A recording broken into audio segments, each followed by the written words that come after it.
The rain had been falling for 3 hours straight when Elena Martinez wiped down table 11 for the sixth time that evening. Water streaked the windows of Le Papillon in thick rivulets, turning the Manhattan streets outside into an impressionist painting of yellow cabs and blurred headlights. It was 8:15 on a Wednesday night in December, and the restaurant was nearly empty. Just an elderly couple sharing a bottle of Bordeaux by the window and a businessman typing furiously on his laptop near the back. Elena didn't mind the quiet nights. They gave her time to think, time to remember, time to pretend she was somewhere else entirely.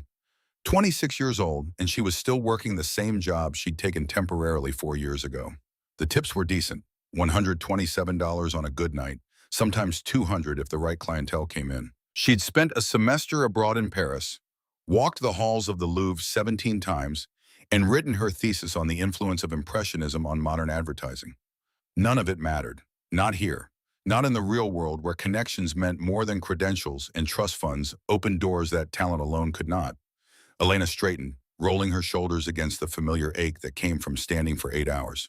Her black apron was spotless, her white shirt pressed. Her dark hair pulled back in a bun so tight it gave her headaches. This was the uniform. This was the armor. This was survival. The door opened, bringing a gust of cold December air and two men in expensive coats. The older one was silver-haired, maybe 60, with the kind of practiced smile that came from a lifetime of getting what he wanted. The younger one was harder to read, mid-30s, dark hair, strong jawline, wearing a charcoal suit that probably cost more than Elena made in 2 months. But it was his eyes that caught her attention.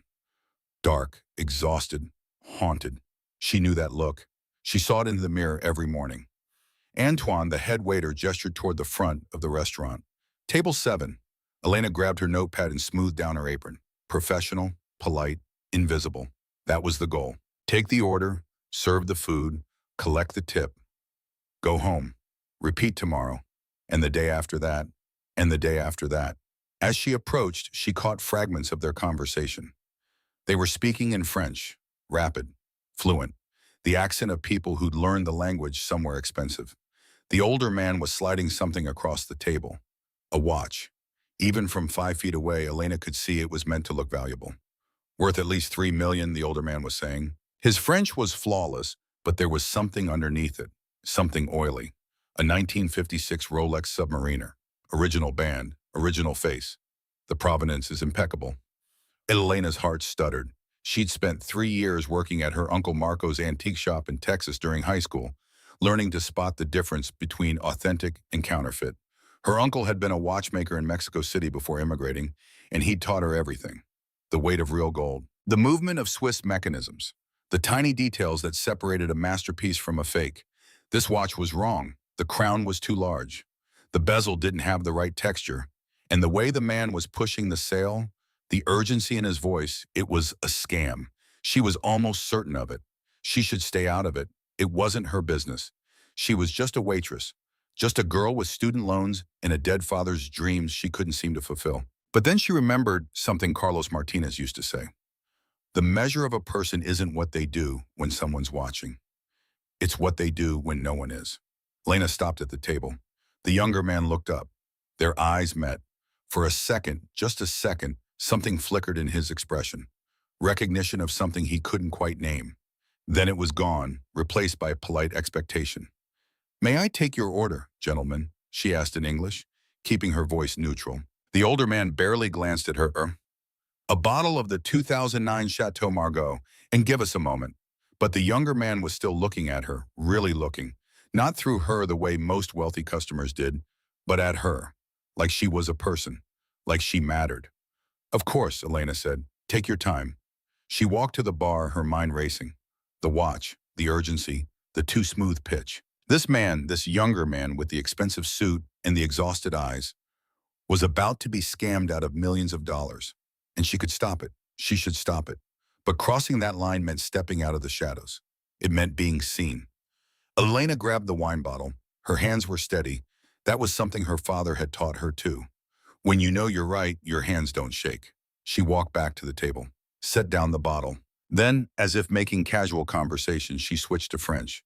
Her accent was flawless, Parisian, refined, the product of countless hours practicing with her professors at NYU. Excuse me, she said, meeting the older man's eyes, But I couldn't help noticing the timepiece. My grandfather collected watches. The older man's smile faltered, just slightly. That submariner you're showing, Elena continued, her voice calm. The crown is 4 millimeters too wide, and the luminous markers use modern tritium instead of radium. A genuine 1956 wouldn't pass a basic authentication test. The silence that followed was absolute. The older man's face shifted from confusion to anger to something like fear, all in the span of 3 seconds. He snatched the watch back, muttered something about a misunderstanding, and was out the door before the younger man could say a word. And then they were alone. The younger man stared at her. Not with anger, not with embarrassment, but with something that looked almost like wonder. "How did you know?" he asked in French. His voice was deep, measured, the voice of someone used to being in control. Elena shrugged. "I know watches, and I know scams." He leaned back in his chair, a ghost of a smile playing at his lips. "Do you know how much I was about to pay for that watch? Based on what he was claiming? Somewhere between 2 and 4 million. 3.7 million, he confirmed. You just saved me from the most embarrassing mistake of my financial career." He extended his hand across the table. "I'm Marcus Bennett." The name hit her like a wave. Marcus Bennett, the Marcus Bennett, CEO of Bennett Technologies, a software and real estate conglomerate valued at $14.2 billion. His face had been on the cover of Forbes twice in the last 3 years. His company had developed the software that powered half the smart homes in America. He was, by any measure, one of the most powerful men in New York, and she'd just called out a con artist in front of him like it was nothing. "Elena," she heard herself say. "Elena Martinez. I'm your waitress, apparently." "Apparently," he repeated. This time the smile reached his eyes, just barely, just enough to transform his face from intimidating to something almost warm. "Tell me, Elena Martinez, do you always save billionaires from million-dollar frauds? Or am I special?" "You're my first," she admitted. "Though the night is young." He laughed, a real laugh, surprised out of him like he hadn't expected it. The sound did something strange to her chest, a flutter she immediately tried to suppress. She wasn't the kind of woman who got flustered around men, no matter how rich or handsome. She'd learned long ago that charm was often just manipulation in a nicer package. But there was something different about Marcus Bennett, something in the way he looked at her. Not through her, at her, like she was a puzzle he couldn't quite solve. "Sit with me," he said suddenly. "I'm working." "Then take a break." He glanced around the nearly empty restaurant. "I don't think anyone will mind." She should have said no. Every instinct she had screamed that this was a bad idea. That men like Marcus Bennett didn't invite waitresses to sit with them out of the goodness of their hearts. There was always an angle, always a catch, but her father's voice echoed in her mind again. Softer this time. "Sometimes, mija, you have to take a chance. Otherwise, what's the point of living?" "5 minutes," she said, sliding into the chair across from him. "Then I have to get back." 5 minutes, he agreed. They sat in silence for a moment. The rain outside had slowed to a drizzle, the city lights reflecting off wet pavement like scattered jewels. Elena found herself studying him more closely now. The fine lines around his eyes, the way he held himself, like every muscle was coiled and ready, the expensive watch on his wrist, a Patek Philippe, genuine. "So tell me," Marcus said finally, "how does someone who speaks French like a native, who knows more about vintage watches than most collectors, end up serving wine at a restaurant in Manhattan?" The question landed harder than she'd expected. Not because it was rude, it wasn't, but because it was honest. The kind of honest that cut through all her carefully constructed defenses. "Life," she said, "life happens." "I know something about that," Marcus said quietly. There it was again, that exhaustion in his eyes. Deeper than before, the look of a man carrying something heavy that he couldn't put down. "Your turn," Elena said. "How does a tech billionaire almost fall for a watch scam in a restaurant on a Wednesday night?" "I'm not usually this careless." He ran a hand through his dark hair, a gesture that seemed almost boyish on someone so polished. "But I've been distracted lately, not sleeping well, making mistakes I wouldn't normally make." "Anything you want to talk about?" The words were out before she could stop them. It was the kind of thing she said to customers all the time. Casual, meaningless, the verbal equivalent of a polite smile. But something in Marcus's expression shifted, like she'd accidentally touched a wound he'd been hiding. "No," he said, then softer. "Maybe, I don't know." They sat in silence again, but this time it felt different, less awkward. More like two people existing in the same space without needing to fill it with noise. Outside, the rain had stopped completely. The city was washing itself clean. I should get back to work, Elena said finally, though she didn't move. You should, Marcus agreed. He didn't move either. There was a current between them. Invisible, but undeniable. Elena felt it in the way her breath had gone shallow, in the way his eyes held hers, in the space between what was said and what was meant. Thank you, Marcus said, for saving me tonight. You're welcome. She stood, smoothed her apron, tried to regain some semblance of professionalism. But when she looked back at him, he was watching her with something that looked almost like wonder. Like she was a piece of art he'd just discovered in a forgotten corner of a museum. Elena walked away before he could say anything else. Her heart was pounding against her ribs like it was trying to escape. When she finally glanced back from the bar, he was still watching. Not in a predatory way, but with genuine curiosity, like she was a question he desperately wanted to answer. At 11:23 that night, after the restaurant had closed and she'd finished her side work, Elena found an envelope tucked under the salt shaker at table 7. Inside was a crisp $100 bill and a business card with nothing but a phone number written on the back. No name, no title, just 10 digits and 2 words, thank you. She stood there for a long time, the card pressed between her fingers, wondering what her father would say if he could see her now, wondering if maybe, just maybe, the universe was finally giving her a chance. She didn't know it yet, but everything was about to change. The morning came too early. It always did. 5:30 a.m. and the alarm was already screaming, dragging Elena out of dreams she couldn't quite remember. She lay in bed for exactly 90 seconds. She'd timed it once, just to see. Any longer and she'd fall back asleep. Any shorter and she'd be too groggy to function. Her studio apartment was still dark. The winter sun was hours away from rising, and outside her single window, Brooklyn was gray and quiet. She could hear the radiator clanking, struggling to heat the 340 square feet she called home. Her breath came out in small clouds. The routine was precision itself. Shower, 7 minutes. Hair and minimal makeup, 12 minutes. Coffee made the night before, reheated in a chipped mug that had belonged to her father. Breakfast was Greek yogurt with exactly 1 tablespoon of honey because anything more would throw off her $347 per month grocery budget. By 6:45, she was on the subway, squeezed between a man reading a newspaper and a woman with 3 shopping bags who took up 2 seats. The commute to Le Papillon took 43 minutes door to door. She'd calculated it hundreds of times, knew every stop by heart, could predict the delays with almost supernatural accuracy. This was her life. Predictable, controlled, safe. The business card in her pocket felt like a live wire. She'd hidden it in her nightstand drawer the night before, tucked between a dog-eared copy of Madame Bovary and a photograph of her father from his 40th birthday. The last one before the diagnosis. Every instinct told her to throw it away, to forget Marcus Bennett existed, to go back to the safe, small life she'd built from the wreckage of her dreams.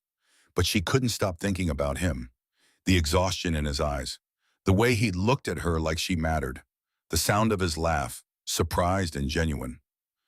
3 days passed before Marcus came back. Elena had started to convince herself that Wednesday night had been a fluke, a moment out of time, something that would fade into the background noise of her life like everything else. She was wrong. He walked in at 7:30 on a Saturday night, not in the expensive suit this time, jeans and a gray sweater that probably still cost more than her monthly rent, but the effort at casual was there. He requested her section, asked for a table by the window, ordered wine and asked for her recommendation on food. Elena brought him the bottle, set it down with steady hands, walked away before he could ask her to sit. But 20 minutes later, when Antoine nodded his permission, she found herself sliding into the chair across from Marcus Bennett for the second time. "You didn't call," he said. No preamble, no small talk. "No, I left my number." "I know. Most people would have called." "I'm not most people." She pulled out her notepad, all business. "What can I get you tonight?" For a moment, she thought he might push, might demand an explanation, or make some grand gesture that would force her hand. But instead, he just smiled. That small, tired thing that didn't quite reach his eyes. "What do you recommend?" She blinked. "Excuse me? I've eaten at restaurants all over the world.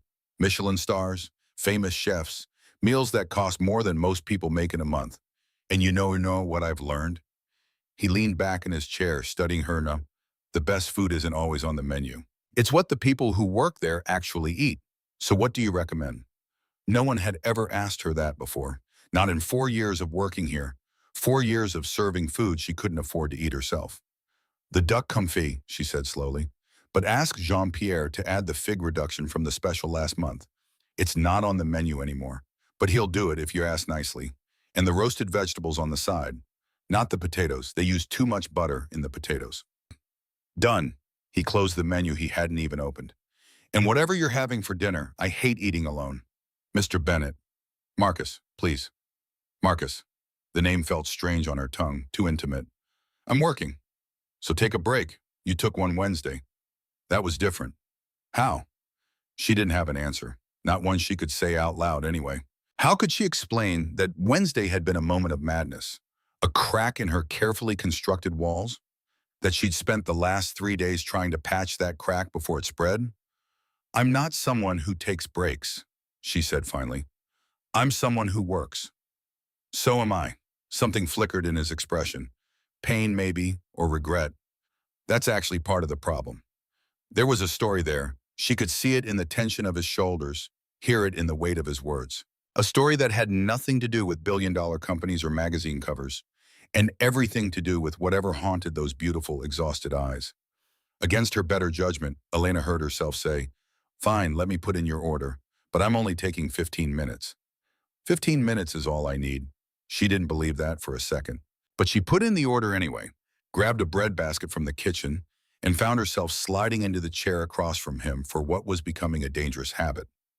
They talked about watches and art in the streets of Paris, about dreams that died and dreams that refused to, about fathers who left too soon. Marcus told her about his mother, Catherine, who died of breast cancer when he was 13, how he'd thrown himself into work to avoid the grief, how his success had filled some of the emptiness but not all of it.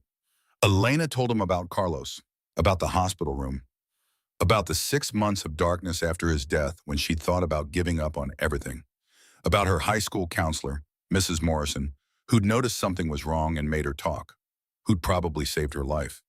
You're stronger than you think, Marcus said when she finished, or just stubborn. There's a difference?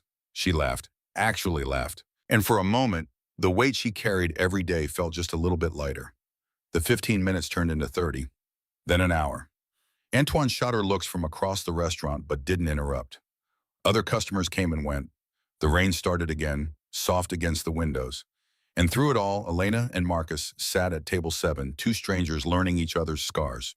When she finally stood to leave, Marcus caught her hand, just for a second, just long enough for her to feel the warmth of his skin. I'm glad you saved me, he said, from the watch, but also from eating alone tonight. Any time, Elena said, and meant it. She walked away feeling like she'd stepped off a cliff, like gravity had stopped working and she was floating in free fall, waiting to see if she'd fly or crash. The answer came 3 days later. Marcus started showing up everywhere, not in a creepy way, not following her, but somehow being in the same places at the same times. The farmer's market in Union Square on Sunday morning. The coffee shop near her apartment on Tuesday afternoon. Standing in front of the Vermeer at the Met on Saturday, looking at the painting like he could see through it to something beyond. Each time felt like coincidence. But Elena knew better. These weren't accidents. Marcus Bennett was pursuing her, not with money or power, but with presence, with time. With the kind of attention that made her feel seen in a way she'd never experienced before. You're following me, she said at the farmer's market, walking up behind him as he examined a display of winter apples. Coincidence, he said, not turning around. You're a terrible liar. He turned then, smiled. I never claimed to be good at it. They walked through the market together. He bought her coffee and she insisted on paying her half. He told her about his art collection. About a painting he owned by someone named Claire Duval, an artist Elena had written about in her thesis. An artist whose work had changed how Marcus thought about collecting entirely. How did you even find my thesis? Elena asked. It was never published. Marcus hesitated, just for a second. A dealer friend sent it to me, said it was important work. The answer felt incomplete, but Elena let it go. Because standing there in the cold December air, drinking coffee and talking about forgotten artists, she felt something she hadn't felt in years. Hope. The weeks blurred together in a haze of stolen moments. Marcus showed up at the restaurant 3, sometimes 4 times a week, always polite, always asking for her section. never pushing for more than she was ready to give. They talked about everything and nothing, about the books they loved and the movies they hated, about whether Italian food was better in Rome or Naples, about why Vermeer only painted 36 works in his entire life. One Wednesday night, Marcus invited her to the Frick collection. After hours, private viewing. He was on the board, he explained casually, had been for 7 years, had never used the privilege for something personal before. They stood in front of Vermeer's girl with a pearl earring, alone in the museum. No crowds, no noise, just art and silence in the weight of centuries. You light up when you see something beautiful, Marcus said, watching her instead of the painting. It's extraordinary. Elena felt her cheeks flush. What? You're extraordinary. She turned to face him. He was closer than she'd realized, close enough that she could see the fine lines around his eyes, the shadow of stubble along his jaw, the way he was looking at her like she was the masterpiece, like she was the thing worth studying. I need to tell you something, Elena said. The words came out before she could stop them. After my father died, there was a time when I thought about ending everything. Not seriously. I mean, I never made a plan or anything. But sometimes when the grief got too heavy and my mother was falling apart and I felt like I was drowning under the weight of all of it, I thought about how much easier it would be to just stop. Marcus went very still. I got through it, Elena continued quickly. Therapy mostly. Mrs. Morrison at my high school. She noticed something was wrong and didn't let me pretend it wasn't. But it changed me, made me build these walls, these defense mechanisms, made me terrified of letting anyone get close enough to leave. She finally met his eyes. That's why I didn't call. That's why I've been so careful, because the last time I let myself need someone, they died, and I can't survive that again. Elena, his voice was raw, cracked open. You don't have to survive anything alone anymore. Everyone says that, but no one means it. I mean it. He took her face in his hands, so gently it made her chest ache. Listen to me. I know I can't promise I won't leave. No one can promise that. But I can promise that I will never leave by choice. I can promise that I will fight for this, for us, every single day. How can you promise something like that? You barely know me. I know enough. His thumbs brushed away tears she hadn't realized were falling. I know that you speak 3 languages and understand the difference between real and fake in ways most people can't even comprehend. I know that you work harder than anyone I've ever met and still find time to send money to your mother every month. I know that your father raised you to do the right thing even when no one's watching. And you've honored that promise every day of your life. Marcus, I know that you're scared. I'm scared too. But I also know that some things are worth being afraid for. He leaned his forehead against hers, close enough that she could feel his breath, close enough that the rest of the world disappeared. Let me be worth it, he whispered. Please. She kissed him. It wasn't planned, wasn't careful or calculated or any of the things she'd trained herself to be. It was impulse in need in something deeper. A surrender to the part of herself she'd kept locked away for 8 years. His lips were soft, his hands gentle on her face. And when he kissed her back, it was with a tenderness that shattered the last of her defenses. They stood there for a long time, wrapped in each other with the masterpieces of centuries past, bearing silent witness. And Elena thought, this is real. This is happening. My life is actually changing. She didn't know yet that change could cut both ways, that the same light that illuminated could also reveal. That somewhere in the shadows of Marcus's past, something was stirring, something that would threaten everything they'd built. But for now, in that perfect moment, she let herself believe in the fairy tale. 2 months into their relationship, Elena found herself standing in Marcus's penthouse apartment for the first time. The view was breathtaking. 64th floor. Central Park spread out below like a living map. The furniture was expensive, clearly chosen by a designer rather than a person. All clean lines and neutral colors and not a single comfortable blanket in sight. But what caught her attention were the walls. They were covered in art, not just any art, the kind of carefully curated collection that spoke of years of thoughtful acquisition. Impressionist pieces alongside contemporary works, each one positioned to catch the light in a specific way. And there, above the fireplace, was the Claire Duval painting she'd written about in her thesis. You weren't lying, she said softly, walking toward it, about this being your favorite. I never lie, Marcus said, coming up behind her. His hands settled on her shoulders, warm, steady. It reminds me of what matters. The things that are overlooked because the world doesn't know how to see them. Is that how you see me? Overlooked? I see you as the most extraordinary person I've ever met. He turned her gently to face him. And I'm tired of hiding that. I'm tired of sneaking around and pretending that what we have is casual. Elena's heart stuttered. Marcus, what are you saying? I'm saying that my company is hosting a gala next month, the Bennett Foundation's annual charity event. Every important person in New York will be there. Business leaders, politicians, celebrities. He took her hands in his. I want you to come as my date, as my partner. The word hung in the air between them, heavy with implication. Partner, not girlfriend, not guest. Partner. That's asking a lot, Elena said quietly. I know. I don't have anything to wear to something like that. I don't know how to navigate that world. I'll help you, not by buying you things, he added quickly, seeing her expression, but by being there with you, every step of the way. I don't care what anyone thinks. I only care what you think. She should have said no. She knew that.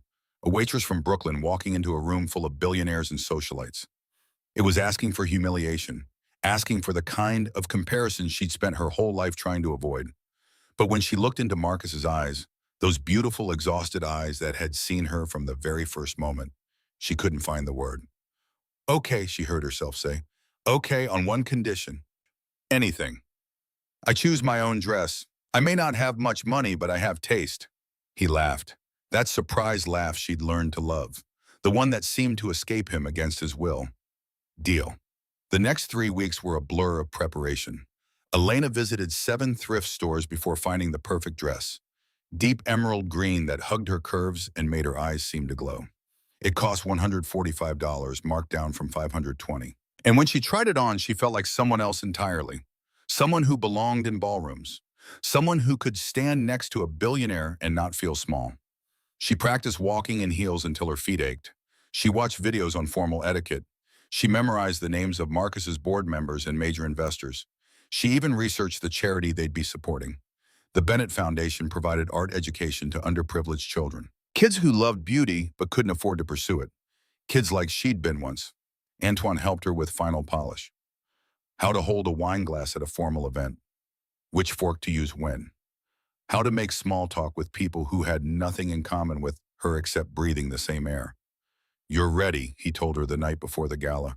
You're going to be magnificent. Elena wanted to believe him. But as she stood in front of her bathroom mirror, practicing her smile, all she could think was that she was about to step into a world that had never wanted her. And no amount of preparation could change that. The Plaza Hotel glittered like something from a dream. Elena stepped out of the town car Marcus had sent, the emerald dress catching the light from 1,000 flashbulbs. She thought the photographers were there for someone else, some celebrity or politician arriving at the same time, but they were shouting her name. Elena, over here. Miss Martinez, who designed your dress? Elena, how long have you been dating Marcus Bennett? She froze. Marcus appeared at her side, offering his arm. Solid, real, steady. Ignore them, he murmured. Just walk with me. They entered the ballroom together. 400 guests, crystal chandeliers casting prismatic light across a sea of designer gowns and tailored tuxedos. A string quartet played Vivaldi in the corner. Waiters in white gloves circulated with champagne and canapes that probably cost more than her weekly grocery budget. And everyone was looking at her. The whispers started immediately. Who is she? Marcus Bennett has a date? First time since Crawford. Elena felt the weight of their stares like a physical thing.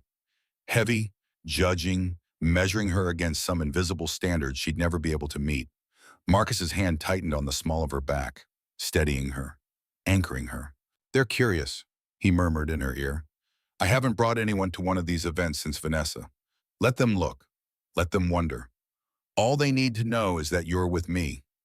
The evening passed in a blur of introductions and small talk. Elena met senators and CEOs, actors and philanthropists, people whose names she'd only read in magazines. Most of them were polite, if distant. A few were genuinely warm. And some, like the silver-haired woman who approached them near the silent auction, were openly hostile. Marcus, darling, the woman said. Her smile didn't reach her eyes. I was beginning to think you'd never show your face in public again. The rumors were getting so colorful. Mrs. Ashworth, Marcus's voice was ice. Allow me to introduce Elena Martinez. Elena, this is Diane Ashworth. She sits on several of the same boards I do. Diane's gaze traveled over Elena with undisguised contempt. How charming. And what is it you do, dear? I'm a waitress, Elena said evenly. A waitress. The word dripped with disdain. How entrepreneurial of you. Actually, Mrs. Ashworth, Marcus cut in, his arm wrapping protectively around Elena's waist. Elena has a degree in art history from NYU. She speaks 3 languages fluently and has published academic work that directly influenced my collection. What was your degree in again? Oh, that's right. You didn't finish one. Diane's face went pale, then red. She muttered something about needing to speak to someone else and disappeared into the crowd. That was unnecessary, Elena said quietly when they were alone. It was absolutely necessary. No one speaks to you like that. I can fight my own battles. I know you can. Marcus turned to face her fully, his expression fierce. But you don't have to. Not anymore. Showing at midnight, after the speeches and the awards and the ceremonial oversized checks, they escaped to a balcony overlooking Fifth Avenue. The city sprawled below them, alive with light and sound and possibility. Elena kicked off her heels with a sigh of relief. You survived, Marcus said, handing her a glass of champagne. Barely. My feet are going to hate me tomorrow. Mine too. These shoes are Italian leather, and they're absolutely terrible. Then why do you wear them? Because I'm supposed to. He leaned against the railing beside her. Because somewhere along the way, I convinced myself that comfort was less important than appearance. That being taken seriously meant being uncomfortable. That's a terrible way to live. I know. He turned to look at her, his face softened by the city lights. You're teaching me better. They stood in comfortable silence for a while, watching the traffic move far below. Elena found herself thinking about how surreal this was, standing on a balcony at the plaza, champagne in hand, with a man who loved her, a man who'd seen through her defenses and chosen her anyway. Can I ask you something? Marcus said suddenly. Anything. If you could do anything, anything at all, money no object, no practical limitations, what would you do? She didn't have to think about it. I'd open a gallery, a small one, somewhere in Brooklyn maybe, or the Lower East Side. I'd showcase artists like Claire Duval, people who were overlooked because of who they were, not how talented they were. I'd give them a second chance to be seen. That's beautiful. It's a fantasy. In real life, I'll be lucky to pay off my student loans before I'm 40. What if it didn't have to be a fantasy? Elena stiffened. Marcus, I'm not offering you money, he said quickly. I know you wouldn't take it. But what if I could connect you with people? Investors who care about art, about giving opportunities to emerging curators. What if I could open doors without pushing you through them? Why would you do that? Because you deserve it. His voice was low, intense. Because you've spent your whole life sacrificing for everyone else, and I want to give you something that's just for you. Not because I expect anything in return, but because loving someone means wanting to see them thrive. And watching you hide your brilliance behind a waitress's apron when you could be changing the art world, it breaks my heart. Elena's eyes filled with tears, not of sadness, but of something more complicated. Joy maybe, or hope, or the terrifying sensation of being truly seen. I don't know what to say. Say yes. Say you'll let me help. Say you'll let yourself want something for once instead of always just surviving. She looked at him, this broken, brilliant man who'd been shattered by betrayal and somehow managed to trust again, who'd seen her at her most vulnerable and loved her anyway, who was offering her not a handout but a hand up. Yes, she whispered, yes. He kissed her then, there on the balcony with the city spread out below them like a promise. And Elena thought, this is real. This is happening. My life is actually changing. She didn't know yet that change could cut both ways, that the same doors that opened could also close, that somewhere in the carefully constructed world Marcus had built, there was a crack, a lie, a secret that would threaten to destroy everything. But for now, in that perfect moment, she let herself believe. The photograph appeared in the tabloids the next morning, Elena and Marcus on the balcony, his hand on her cheek, their silhouettes unmistakable against the city lights. The headline read, Bennett's Mystery Woman.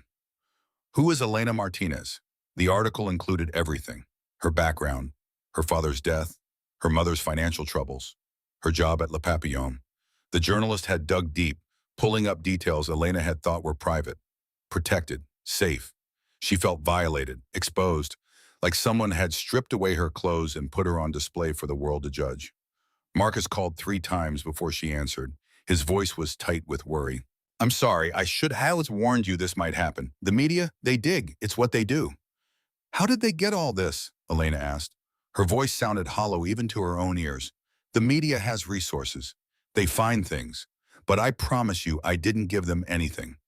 I would never do that to you. She wanted to believe him. God, she wanted to believe him.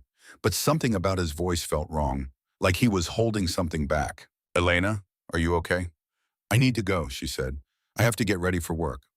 She hung up before he could respond. The shift at Le Papillon was torture. Customers who'd never noticed her before suddenly wanted her section, wanted to see the billionaire's girlfriend up close, wanted to ask him invasive questions about her relationship, about what it was like dating someone so wealthy, about whether she was in it for the money. Antoine pulled her aside during the dinner rush. Be careful, Sherry. Men like him, they live in different worlds, and girls like us, we don't belong there. Elena wanted to argue, wanted to defend Marcus, but the words wouldn't come, because maybe Antoine was right. Maybe she'd been fooling herself, thinking she could bridge that gap. The call came at 2 o'clock the next afternoon. A woman's voice, cold, clipped, professional. Miss Martinez, this is Catherine Vale. I'm Mr. Bennett's personal attorney. We need to meet. Tomorrow at 2 p.m., Mr. Bennett's office. It's about the nature of your relationship with my client. There are disclosures that must be made. For legal protection. Elena's blood ran cold. I don't understand. Is something wrong? Is Marcus okay? Mr. Bennett is fine, but there's a matter we need to discuss in person. I'll send a car. The line went dead. Elena stared at her phone, her mind racing. Legal disclosures, the formal tone, the lawyer instead of Marcus himself. Something was very wrong. She should have trusted her instincts that first night. Should have thrown away the business card and forgotten Marcus Bennett existed. Should have known that fairy tales didn't happen to girls like her. But she'd let herself hope, let herself believe, let herself fall, and now she was about to find out the cost. Hashtag Part 2, The Unraveling. The black car arrived exactly at 1:45. Silent driver, tinted windows, the kind of vehicle that screamed money and discretion in equal measure. Elena sat in the back seat watching Brooklyn blur past and tried to convince herself that everything was fine, that there was a reasonable explanation for why Marcus's lawyer needed to see her instead of Marcus himself. She didn't believe it for a second. The Bennett Technologies building towered over Midtown Manhattan like a glass monument to ambition. 59 floors of steel and silicon. The lobby was all marble and modern art, the kind of space designed to make visitors feel small. Elena gave her name to the receptionist and was immediately escorted to a private elevator. No waiting, no questions, just the quiet hum of machinery carrying her up to whatever was waiting on the other side. The 59th floor was nothing like the lobby. Here, everything was wood and leather. Quiet power, old money trying to look new. Catherine Vale met her at the elevator, late 40s, impeccably dressed in a gray suit that probably cost more than Elena made in a month. Steel gray hair and eyes to match. Miss Martinez, thank you for coming. Mr. Bennett is waiting. She led Elena down a long corridor lined with closed doors. Abstract art on the walls, the kind that cost millions and meant nothing. They stopped before a door marked private. Catherine knocked once, then opened it without waiting for a response. Marcus was standing by the window, his back to them. He didn't turn around. That will be all, Catherine, he said quietly. The lawyer left. The door closed. Elena and Marcus were alone, but the space between them felt vast, wider than the entire room. You've seen the article, he said. It wasn't a question. Yes, I'm sorry. I should have warned you this might happen. You said that already, on the phone. He finally turned, and Elena caught her breath. He looked destroyed, eyes red-rimmed, jaw tight. The exhaustion she'd grown used to seeing transformed into something raw, something that looked like grief. There's something I need to tell you, he said. Something I should have told you from the beginning. Elena felt the floor shift beneath her. Marcus, what is this? After Vanessa, after what she did, I hired people, private investigators, to screen anyone who got close to me, to make sure I'd never be blindsided again. He paused, struggling with the words. When we met that first night at the restaurant, I thought it was coincidence. Fate, maybe. He took a deep breath. But it wasn't. I'd already seen your picture, 3 months before we ever met. The words landed like blows, each one harder than the last. What are you saying? Elena heard herself ask. Her voice sounded distant, like it belonged to someone else. I came to Le Papillon because I knew you'd be there. My security team had flagged you as someone who might be useful to know. Art expertise, academic background. You worked near my usual dining spots. Marcus crossed to his desk, pulled out a folder, set it down between them like evidence at a trial. I investigated you, Elena, before we ever spoke, before you saved me from that watch scam, before any of it. Elena's hands shook as she picked up the folder. Inside were photographs. Her at work, her at the subway, her entering her apartment building, academic records from NYU, her father's death certificate, her mother's credit reports, her thesis annotated in Marcus's handwriting, 52 rejection letters from museums and galleries. Her entire life, cataloged, analyzed, reduced to data points in a file. You've been lying to me, she whispered, this entire time. The beginning, I lied about the beginning, but everything after that first night, everything I felt, it was real. How much did you know? About me, about my father, my mother? Marcus couldn't meet her eyes. Everything, I know everything. Elena felt something crack open in her chest, not breaking exactly, more like shattering. Every conversation, every touch, every word, was I just research to you? No, God, no. I fell in love with you. Really, truly fell in love with you. I don't know what's real anymore. She looked at him. This man she'd let past her defenses. This man she'd trusted with her scars. I don't know who you are. She turned and walked toward the door. Elena, please. But she kept walking. Past Catherine Vale's disapproving stare. Past the abstract art and the quiet power. Into the elevator and down, down, down. Away from the 59th floor and the man who'd made her believe in fairy tales. She walked to Central Park in a daze, found a bench near the lake, and sat there as the winter afternoon faded into evening, staring at nothing, feeling nothing. The investigation file was clutched in her hands. She'd taken it, stolen it, technically. But Marcus owed her that much at least. Her phone buzzed. Once, twice, 10 times, 20. She pulled it out. Marcus's name filled the screen.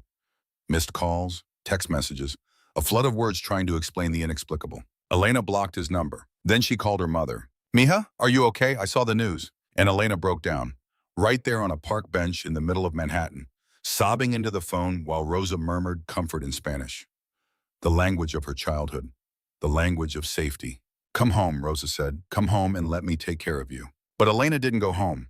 She went back to work, because that's what she did. That's who she was. Someone who kept going no matter what.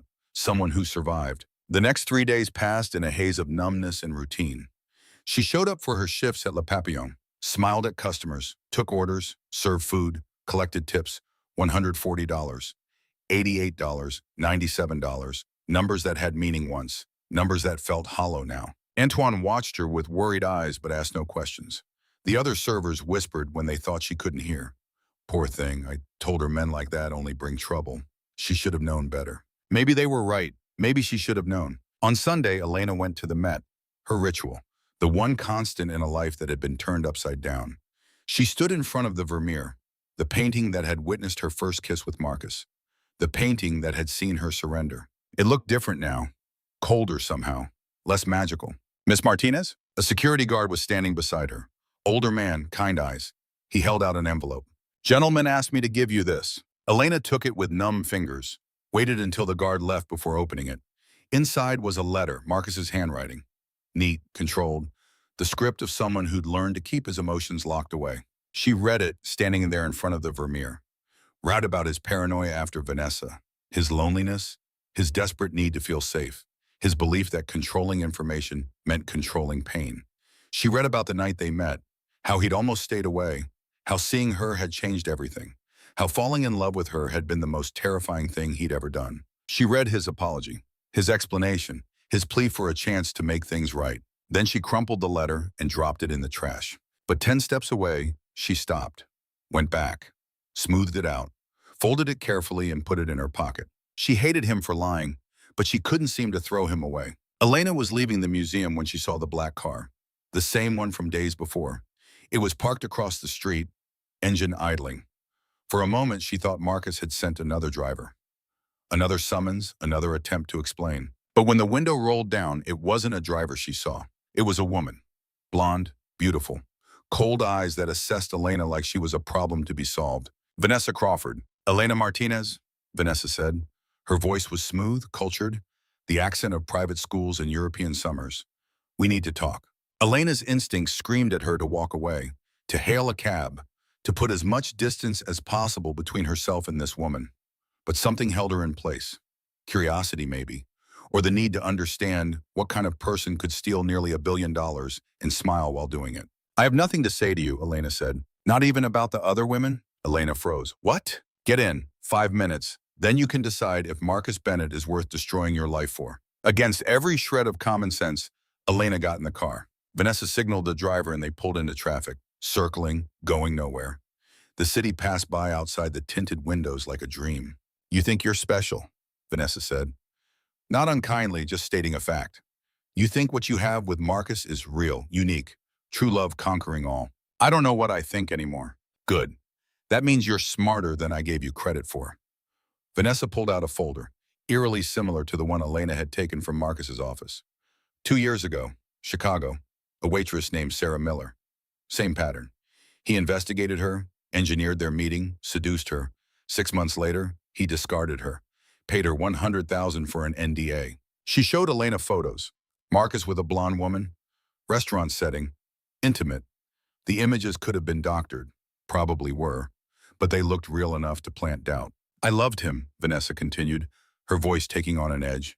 5 years, but he was never really there, always working, always distant. I felt like a prop in his perfect life. When I took the money, it wasn't theft.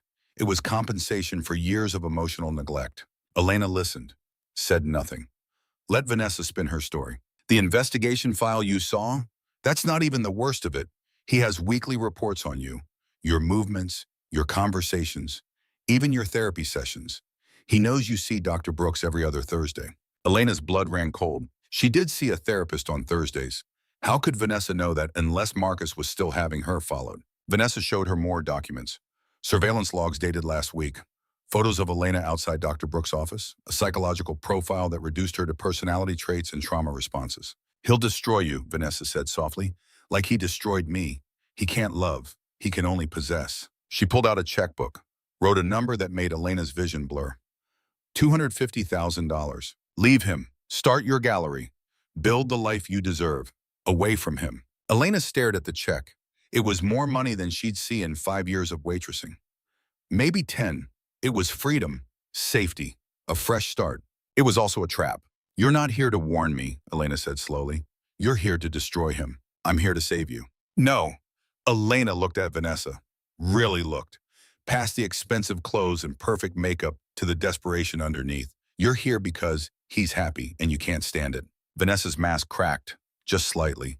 You don't understand what he's capable of. Show me proof, real proof. Not doctored photos, not forged documents. Show me Sarah Miller. Let me talk to her. I have sources. Sources, not proof. Elena opened the car door. You stole $920 million from him. You humiliated him. You made him paranoid and afraid. And he survived. He rebuilt. He found happiness. That's what you can't forgive. You're making a mistake. Maybe, but it's my mistake to make. Elena stepped out of the car. Vanessa's voice followed her. By tomorrow, everyone will know what Marcus Bennett really is. And you'll wish you'd taken my offer. The car drove away. Elena stood on the sidewalk shaking, not from fear, from anger.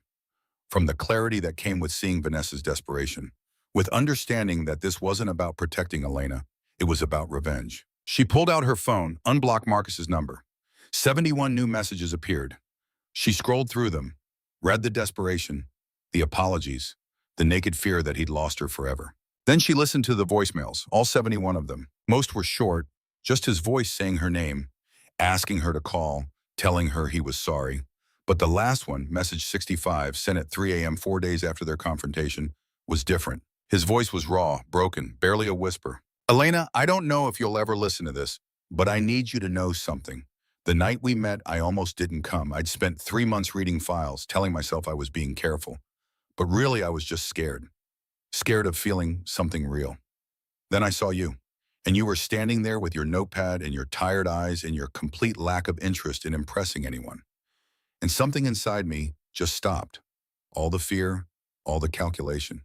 It just stopped. I thought, there she is. There's the person I've been looking for. A long pause. The sound of him trying to breathe through tears. I know I lied. I know I broke your trust. But meeting you didn't save my life. It made it worth living. Whatever happens next, I will never regret a single moment I spent with you. I love you, Elena Martinez. I love you. I'm sorry.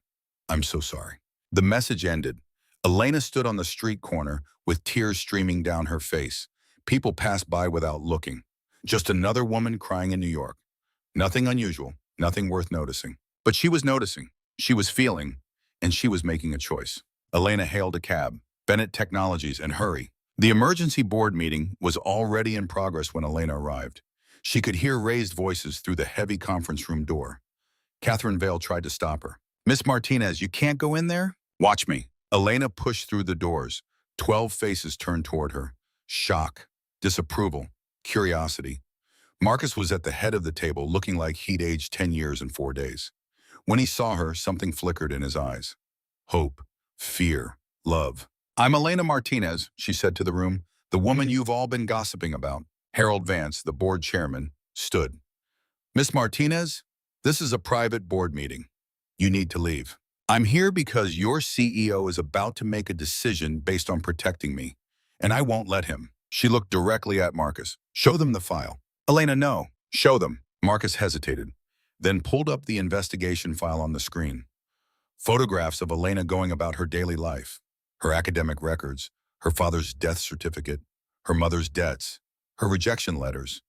Everything laid bare for the board to see. Diane Ashworth gasped. "You investigated her before you even met?" "Yes," Marcus said quietly. "This is worse than we thought," Vance said. "This is stalking." "Yes," Elena said. "He investigated me. Yes, he manipulated our first meeting. And yes, he lied to me about it for months. But do you know why?" She turned to face the board. 12 powerful people who'd never given her a second thought until she became a problem. Because Vanessa Crawford stole $920 million from him. She gaslit him for 5 years, made him question his own judgment, made him terrified of trusting anyone. He investigated me because he was broken, because someone he loved had shattered his ability to see the difference between caution and paranoia. Elena's voice grew stronger. "Is it ethical? No. Is it romantic? Absolutely not. But it's human. It's what happens when someone destroys your faith in people. You want to remove him for bad judgment? Fine. But know this, Marcus Bennett built this company from nothing. He's made you all rich beyond measure. And the second he found happiness, you want to tear it down. That says more about you than it does about him." Diane Ashworth leaned forward. "How can you defend him? He lied to you." "Because I understand why he lied. And I'm choosing to forgive him. Not because he deserves it, but because I deserve to love someone who's imperfect. Someone who makes mistakes. Someone who's human." Vance's eyes narrowed. "And what do you want from him? Money? Position?" "I want him to stop punishing himself for being afraid. I want him to know that trust isn't something you give. It's something you build, day by day, choice by choice." She turned to Marcus. "And I want to build it with him, if he'll let me." Marcus stood, crossed the room, took her hands in his. "You came, even after everything. I listened to your voicemails, all 71 of them. I meant what I said, every word. I know, that's why I'm here." Thomas Brennan, a younger board member, cleared his throat. "This is highly irregular, but I think it's honest. We've all made mistakes in love. Some of us bigger than Marcus's. I move we table this discussion. His personal life is his own." 4 board members agreed. 3 abstained. 5 voted to continue pressure. Not enough for a no-confidence vote, but close. Vance's face was hard. "This isn't over, Marcus. One more scandal and we'll revisit this." The board filed out. Elena and Marcus stood alone in the conference room, the investigation file still displayed on the screen behind them. Evidence of his betrayal, proof of her forgiveness. He pulled her into his arms, kissed her like she was oxygen, and he was drowning. When they finally broke apart, both were crying. "I can't believe you did that," he whispered. "I can't believe I did either." But even as they held each other, Elena's phone buzzed. A news alert. She pulled it out with shaking hands. Marcus looked over her shoulder. The headline made them both go cold. "Bennett's dark secret. Billionaire stalked girlfriend before they met." The story had leaked. The investigation file, the surveillance photos, everything Elena had just defended Marcus for. Now public, now twisted, now weaponized against them both. Marcus's phone rang, then Elena's, then the conference room phone. All at once, a cacophony of incoming calls from press, from investors, from everyone who smelled blood in the water. "Vanessa," Marcus said, his voice hollow. "She warned me yesterday, said everyone would know by today." They stood there in the empty conference room, surrounded by ringing phones and the wreckage of their privacy. 2 people who'd tried to build something real from broken pieces. 2 people who'd forgotten that some wounds don't heal. They just learned to hide. Marcus pulled Elena closer. I'm going to fix this.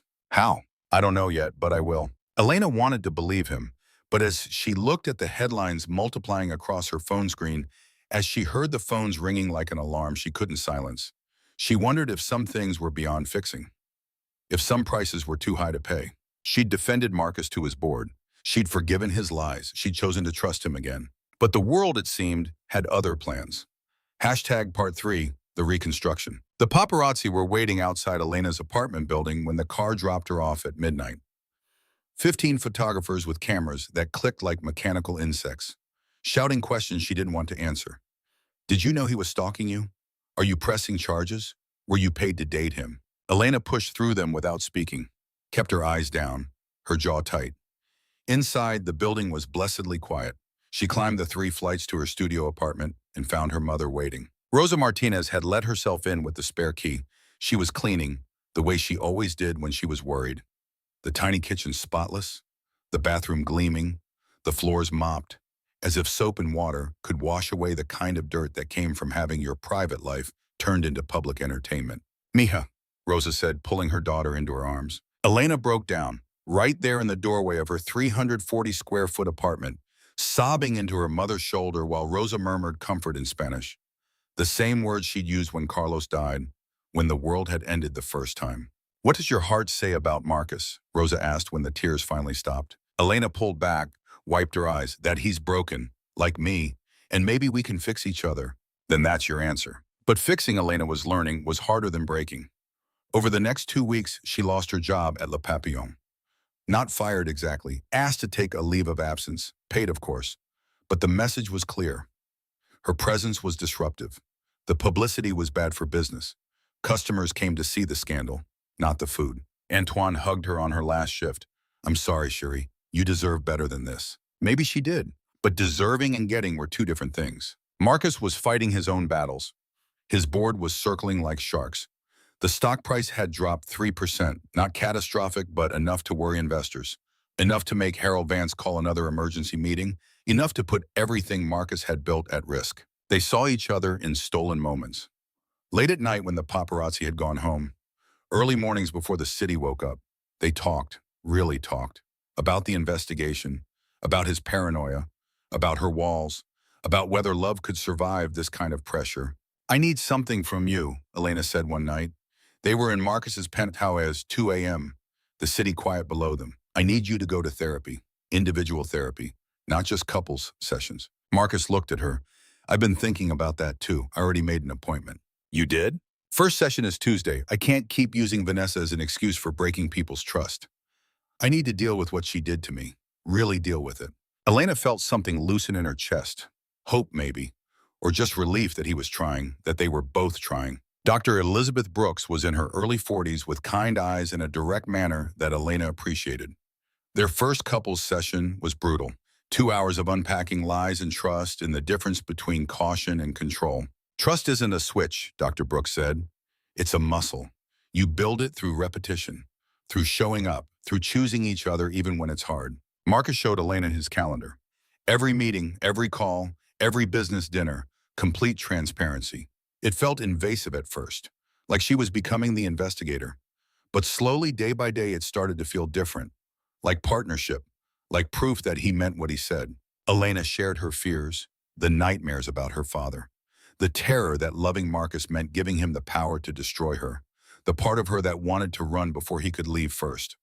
Dr. Brooks listened, helped her see the patterns, helped her understand that not every loss was her father's death on repeat. 3 weeks after the scandal broke, something shifted. The New York Times published a follow-up story, not about Marcus and Elena, about Vanessa Crawford. The headline read, Crawford Shipping Under Federal Investigation.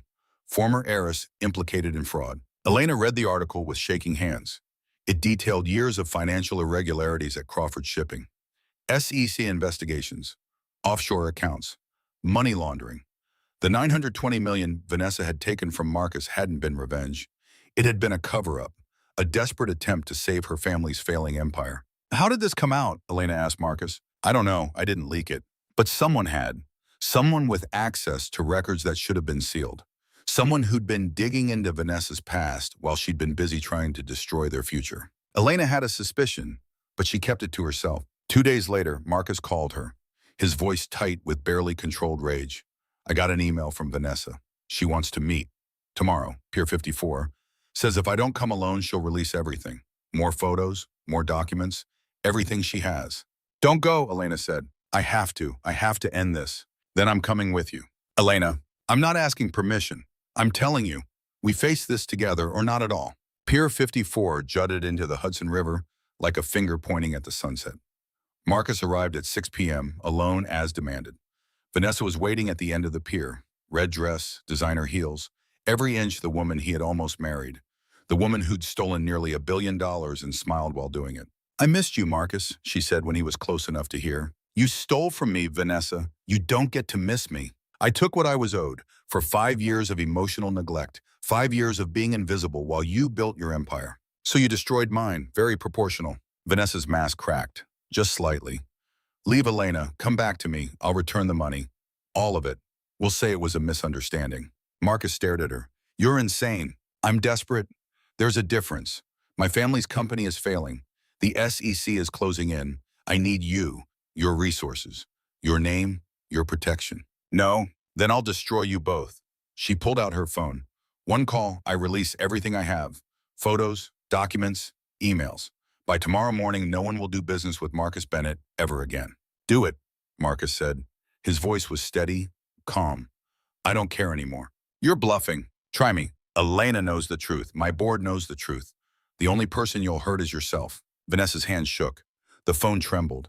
And for the first time, Marcus saw her clearly.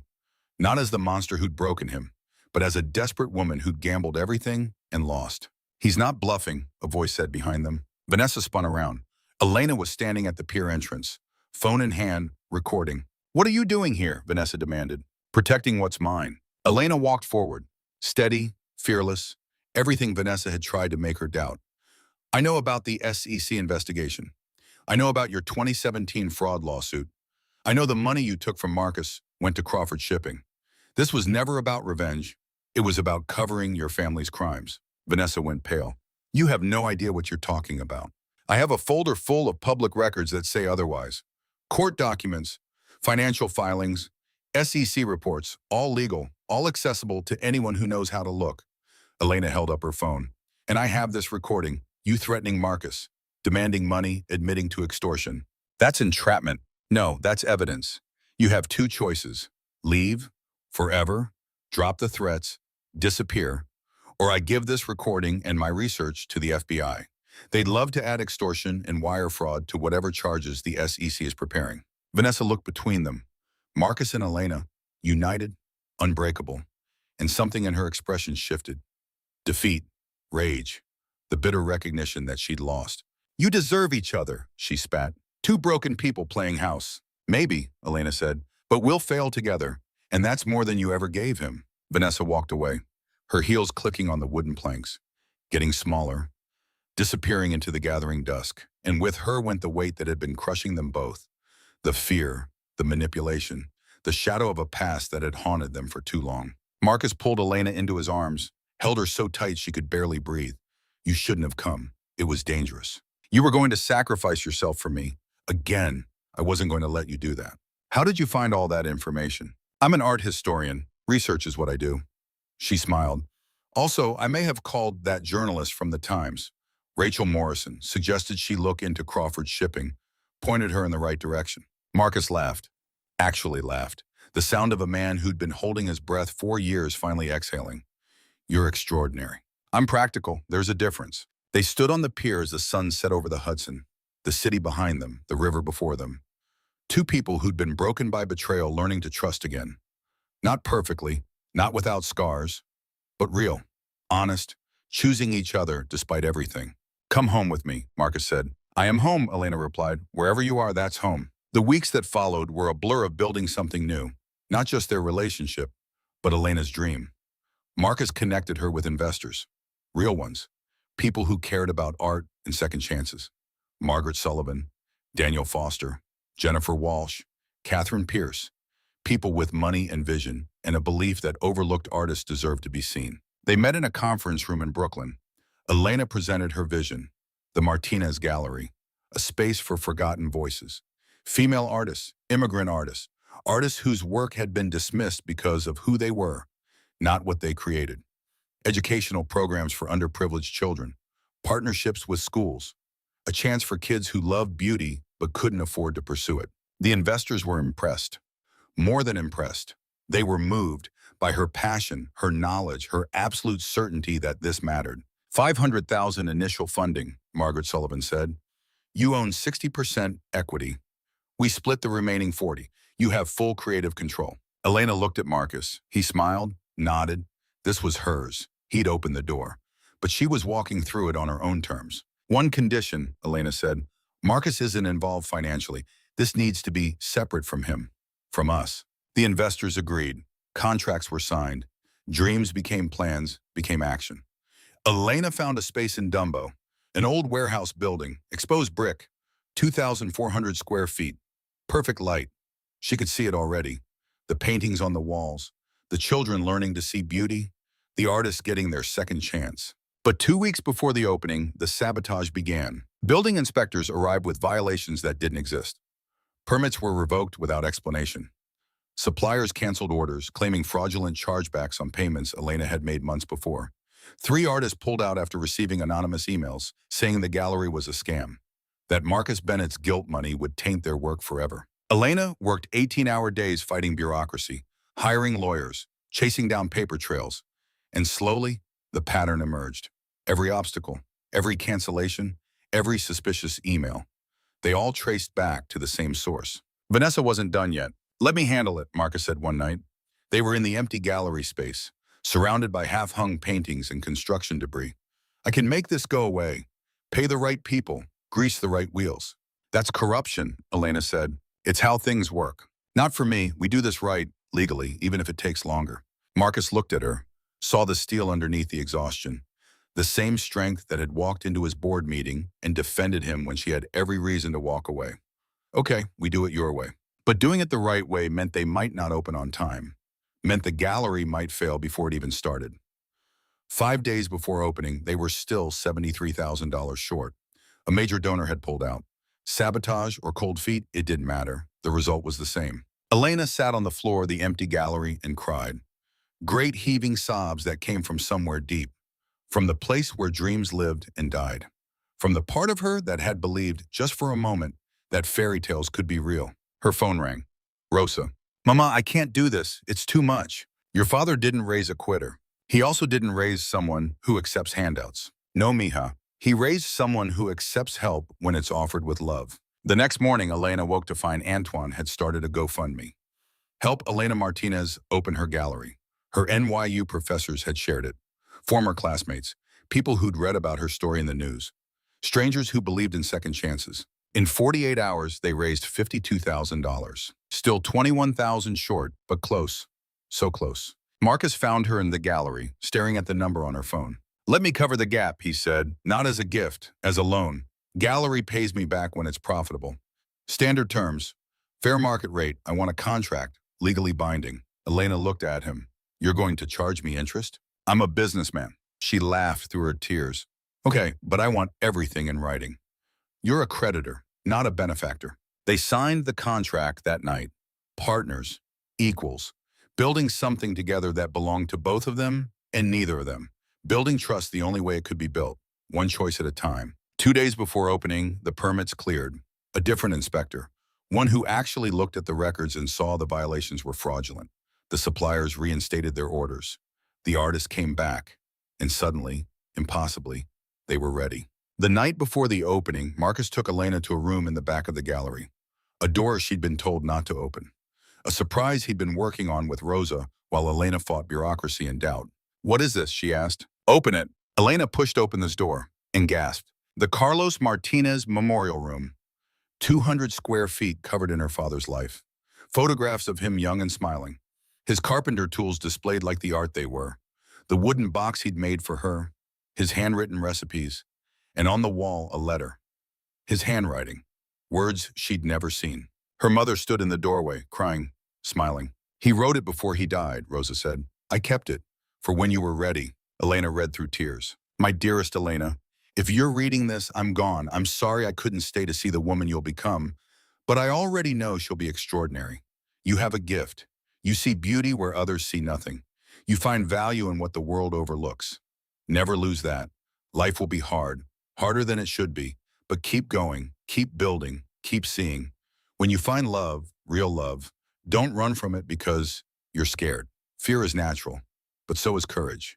Build something beautiful. For yourself, for the world. For me, I'm so proud of you. Always have been, always will be. Con todo mi amor, papa. Elena collapsed. Marcus caught her, held her while she sobbed, while 8 years of grief poured out, while the dream and the loss and the overwhelming love crashed over her in waves. You did this, she whispered, for him, for me. You were building something beautiful. He deserved to see it. Opening night arrived like a promise kept. 200 guests, critics from the Times and art forum, collectors, investors, friends. The gallery glowed. Perfect lighting on 15 female artists whose work had been forgotten. Claire Duval, Marie Bracquemont, Bertha Morisot, Mary Cassatt, and 10 others whose names deserve to be remembered. Elena wore deep blue, not emerald. Growth, change, evolution. Marcus stood beside her in a simple black suit, not performing, not the CEO, just a man who loved a woman who taught him how to trust again. Harold Vance arrived, grudging admiration on his face. Miss Martinez, this is impressive. Thank you, Mr. Vance. Your approval means nothing to me. He laughed, actually laughed. I like her, Bennett. Don't screw this up. Diane Ashworth came too, quieter than before, humbled maybe by her own scandals that had surfaced after the board meeting. She looked at the paintings, really looked. This is important work, she said to Elena. Thank you for doing it. Elena gave her speech, thanked the investors, the artists, the people who'd believed, talked about second chances, about overlooked beauty, about her father's words, about measuring people by what they do when no one's watching. And then Marcus took the microphone. There's one more room Elena hasn't seen yet. He led her to the back, to the memorial room. Rosa was waiting, tears streaming down her face. Mija, this is for you. Elena opened the door, saw her father everywhere, felt his presence, his love, his pride, read his letter again with 200 people bearing witness, and understood. This was what he'd meant, not just a gallery, not just a career, but a life built from love and loss and the courage to keep going. She kissed Marcus, held him, whispered, I love you, even when you're impossible. Even though, especially because, 6 months later, the gallery was thriving. 2 successful exhibitions, a third opening next week. Elena had hired 2 staff members, made her first payment on the loan to Marcus, $2,000 a month, fair market rate, she insisted. Their relationship had evolved too. Still in therapy every other week, still working through trust issues and nightmares, but real, honest, not perfect, but theirs. Marcus's board had stabilized. Vance retired.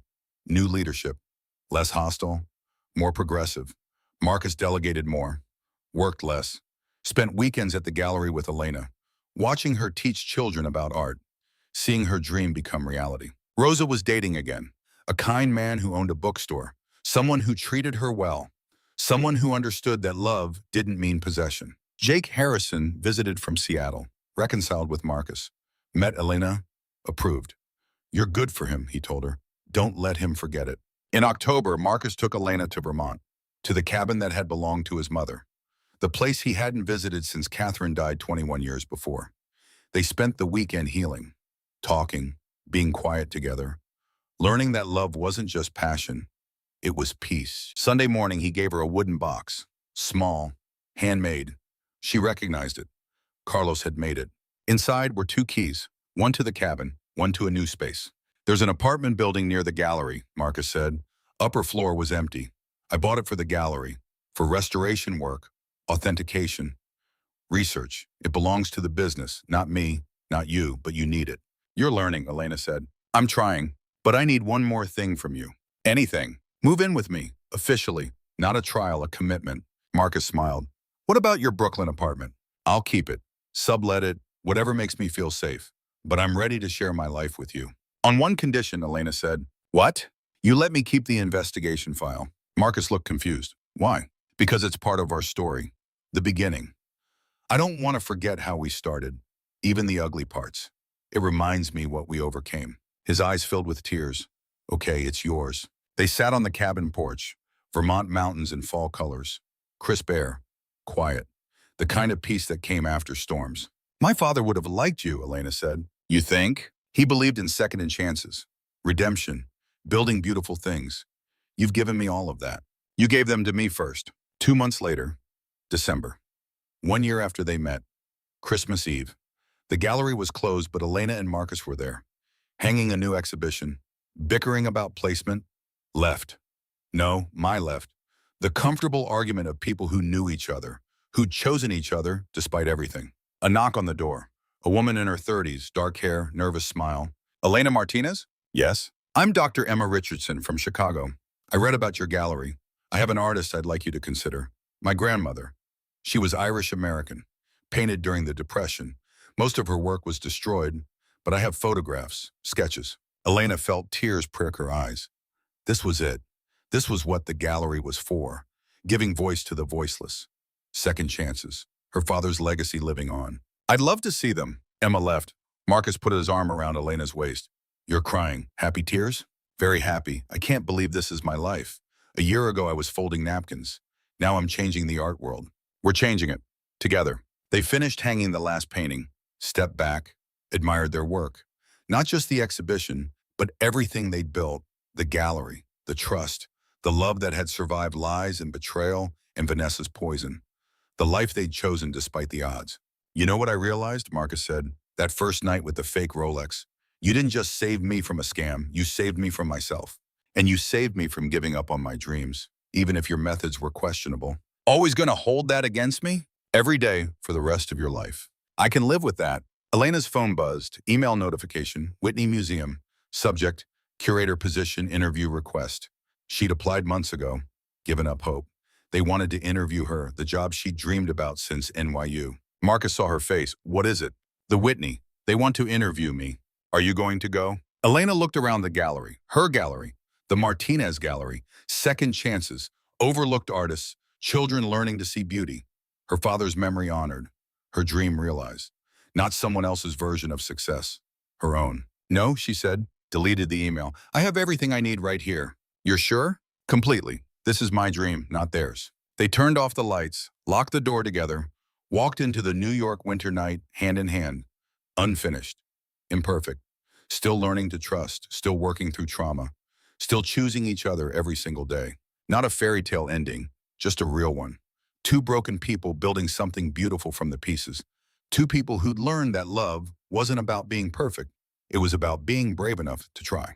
Elena thought about her father's words. Build something beautiful. She'd thought he meant a career, a gallery, art, but maybe he'd meant something more. A life, a love, a second chance at happiness despite the scars. The investigation file sat in a box in Marcus's study, evidence of his worst mistake, proof of her forgiveness, a reminder that trust was built slowly, day by day, choice by choice. They still went to therapy, still had hard conversations, still fought sometimes about money and boundaries and the difference between help and control. Marcus still had nightmares about Vanessa occasionally. Elena still had moments where she wondered if he'd leave. But they kept choosing each other, kept showing up, kept building that muscle Dr. Brooks talked about. Trust. Not a switch, a practice, a commitment, a daily decision to believe that this time, this love, this person was worth the risk. And maybe that was enough. Maybe that was everything. Two imperfect people loving each other imperfectly. Two people who'd been broken by betrayal learning to be whole again. Not by forgetting the past, but by building something new from it. The city stretched out before them. Millions of stories, millions of second chances, millions of people trying to build something beautiful from whatever pieces they had left. Marcus and Elena were just two of them, but their story was theirs, real, honest, earned through pain and forgiveness and the courage to trust again. My father told me to build something beautiful, Elena thought as they walked through the quiet streets. I thought he meant a career, a gallery, article, but maybe he meant a life. And maybe, just maybe, I finally did. The end.